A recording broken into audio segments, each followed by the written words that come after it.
welcome you back to our Detroit 2020 special, Busting Blight. We're on Penrod Street on the city's west side right now, and we are taking down this abandoned, burned-out city. And you know what? This may seem like a small step, but to the people in this neighborhood, this is huge. Yes, it is. Yeah, we have with us Kenyatta Campbell, the executive director of the Cody Rouge Community Action Alliance.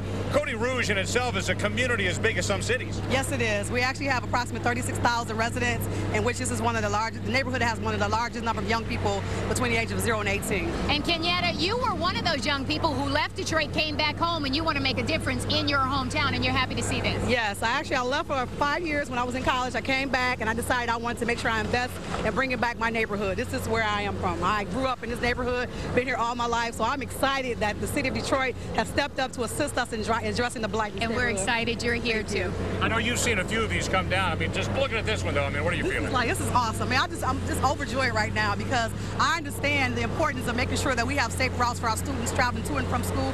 And this is right down the street from the school that I graduated from, Cody High School.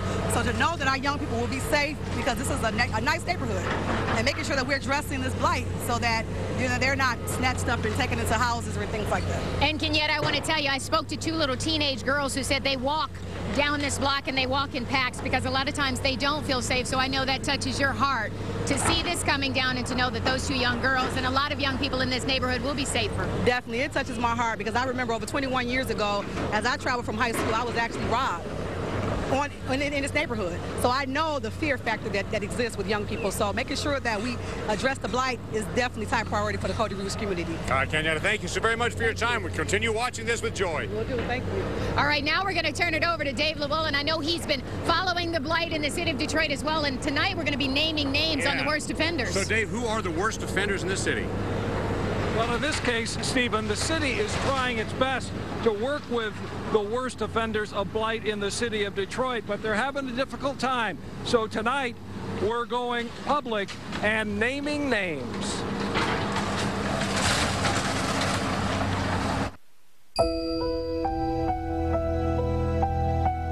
This is classic blight, and it's all too prevalent across the city. It's a public safety issue.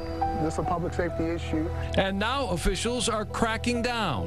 Nathan Ford is Director of Buildings, Safety Engineering, and Environmental, and he brought us right to the source, a block of vacant, derelict, and burned-out commercial buildings on West Fort in southwest Detroit.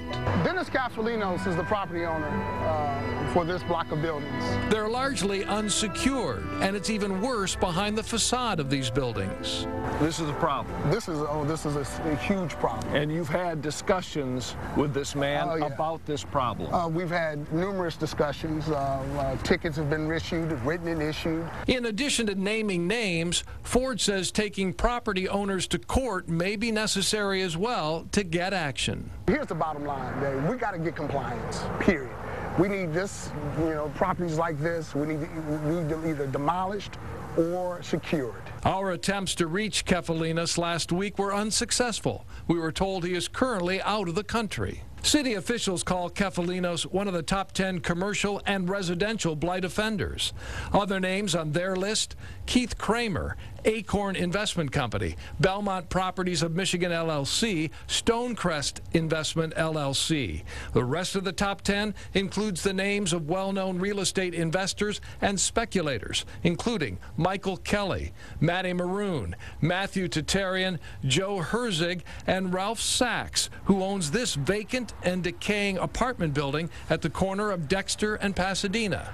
The city says he owes over $3,000 in tickets and fees for this building alone. We got to give Ralph the move on this. We're going to take whatever enforcement action that's necessary to see that that's done. Without specifically addressing this property or others owned by Sachs that are not in compliance, his attorney sent us this statement, which reads in part, "The city and others own the majority of the blighted buildings. Mr. Sachs has spent tens of thousands of dollars repairing his buildings. Surely Channel 7 can do better than this."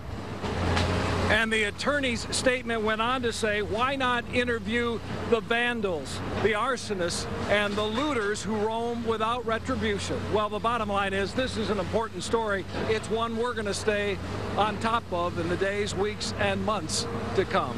Stephen, Carolyn, we'll send it back to you.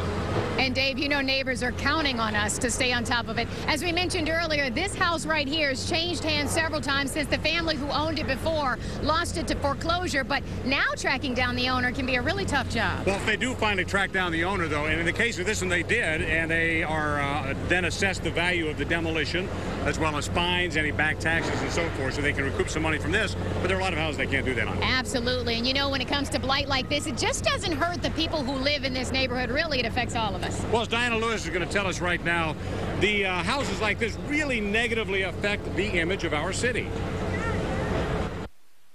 The old Michigan Central Depot is one of the most photographed buildings in Detroit. It's crumbling, it's deserted, and it's how many out-of-towners think of Detroit. Once regal, now in ruins. We have the riverfront, the DIA, the magnificent Guardian Building. But websites and coffee table books have focused instead on the blight in our town. We have people come from Europe and they say, I want to see the abandoned building. Jeanette Pierce is Director of Community Relations for DHive Detroit. Part of her job is to conduct tours of Detroit. She refers to the artsy blight photos as ruin porn. And she says it does color people's perception of the city. It does make people think that that's the entire city. But when Jeanette looks at some of our abandoned landmarks, she sees promise. And we have this amazing architecture. And yes, some of it is vacant right now. But it's the silver lining to no one really caring about Detroit for the last 40 years is that there wasn't a rush to tear all of these buildings down. The Weston Book Cadillac was once a huge eyesore. In many cities, it would have been torn down. But it's great that it wasn't, that we were able to make it what it was. When you look at that building now, you see the potential for the restoration of other buildings. People say, oh, the train station is so large, you'll never be able to do anything with it.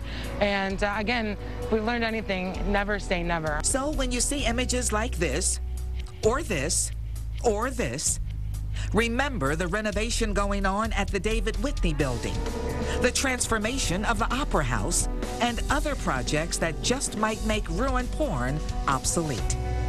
So if you have visitors from out of town, go ahead, bring them here. But make sure you visit some of our bright spots too. And boy, do we have some bright spots. Thank you so much, Diana. As you can see, wow, Stephen, it doesn't take long to bring down a house. Half of that is gone already. Well, I've got to tell you, though, it takes months and months of red tape to get to this point, but it's only been 10 minutes, and this house is almost gone and getting cheers all along the way. Absolutely. The job is too big for the city to do it alone. It really takes all of us getting involved and doing our part. And we're going to tell you what's going to happen to this lot behind us right here once that house is gone. Stay with us as our Detroit 2020 special Busting Blight continues.